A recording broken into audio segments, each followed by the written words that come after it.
A senior advocate of Nigeria, Abiodun Wonikoko, joins me on the news for more on this development. Good to have you join us at this time.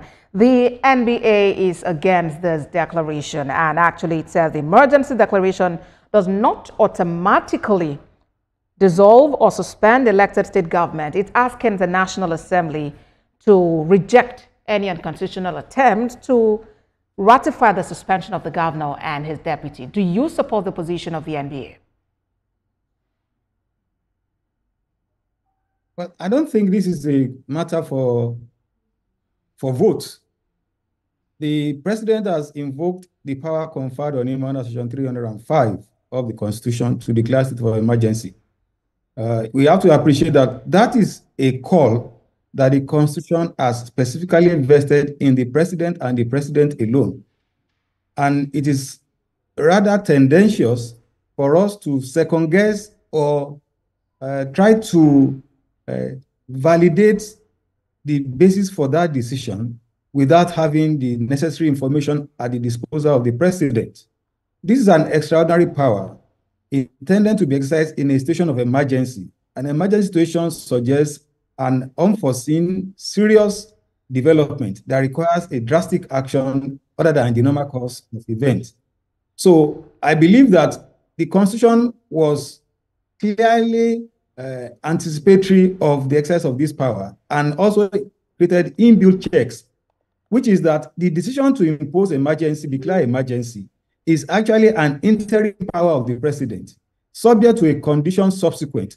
That condition subsequent is a sifting process of parliament to share in his consideration and he must submit the proclamation along with the details for the proclamation so that the parliament is properly informed to see whether they will go along with the president or they will veto his decision.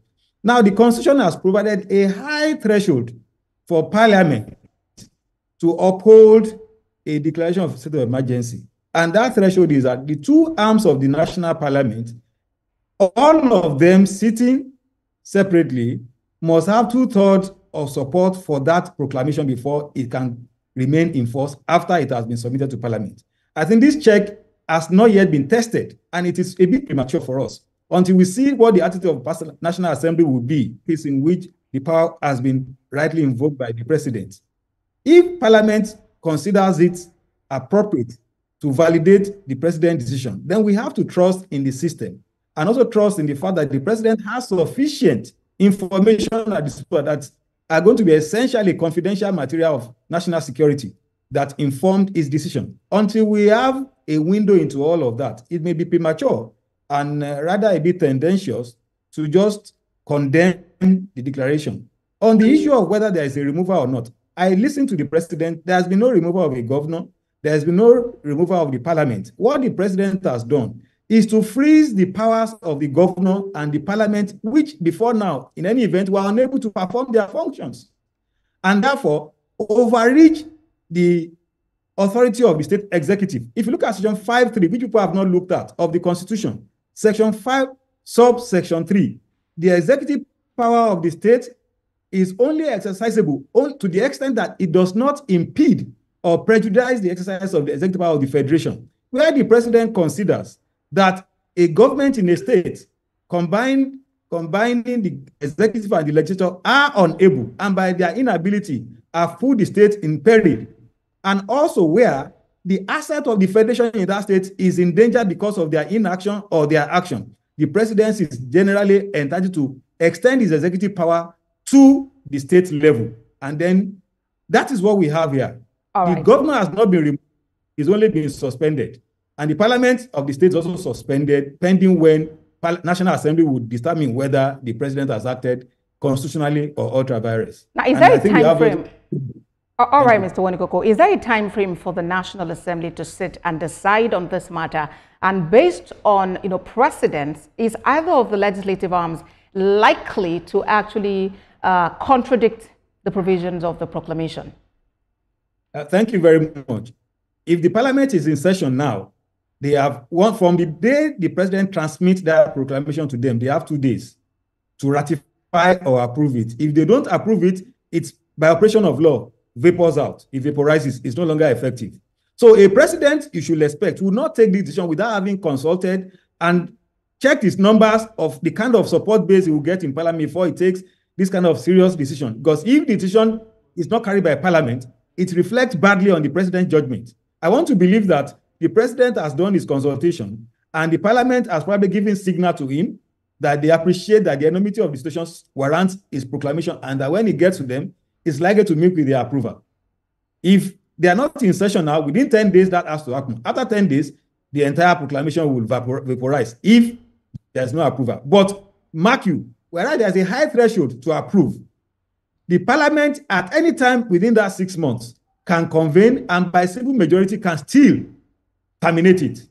So the mention of 6 months is just the outward extension. It does not have to last for 6 months.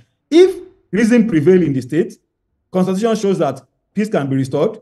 This can be terminated in a matter of 1 month, either by the president himself or by parliament by simple majority. All right, and going by the provisions of paragraph 5 of that section 305, under which this proclamation is based, it reads, quote, "The president shall not issue a proclamation of a state of emergency in any case, unless the governor or his deputy, failed to actually act or reach out to the president." Would you say really that, that time frame has elapsed? I mean, reasonable time provided by the Constitution, which has to be considered before the president can step in and take this action? Thank you very much. We are not privy to know what kind of engagement the president and his governor of the state have had, but we know publicly that there has been several invitations to the Aso Rock by the governor for over a year. And I think recently too, there was a meeting by the president and the governor. So if in the course of that, the president comes to the view that the governor is either unwilling or the challenging situation, the president says, but in section 5 of that provision, it is only when the threat is limited to that state that the president must wait for the governor to invite its intervention. What I see here is this. The dispute has generated the level of tribal agitation, where the entire Njo nation, spreading across 5 states, Rivers, Delta, Edo, Bayelsa, and Ondo, have been speaking on behalf of the governor as something they believe they have a duty to protect, regardless of the constitutionality of what is going on. That means that the dispute has transcended, the threat has transcended the borders of River State. In that case, the president does not need the governor of the state to invite him before he can act. So I think that coloration to the dispute, where a lot of other interest groups that across state boundary have started issuing threats, and we are beginning to hear of pipeline being blown up and threat of it happening. I think that is a justification for the president to act in this system because it's already transcending. Don't forget, it's not until the president does not have to wait until the actual emergency happens. Where there is a clear and present danger on the imminence of it happening, the president is entitled to act proactively rather than reactively until the thing has happened. All right. And I think if you look at 3055, the circumstances we have here already is beginning to transcend the borders of River State. Senior Advocate of Nigeria, Abiodun Wonigoko, thank you very much for your time on TVC News at 1.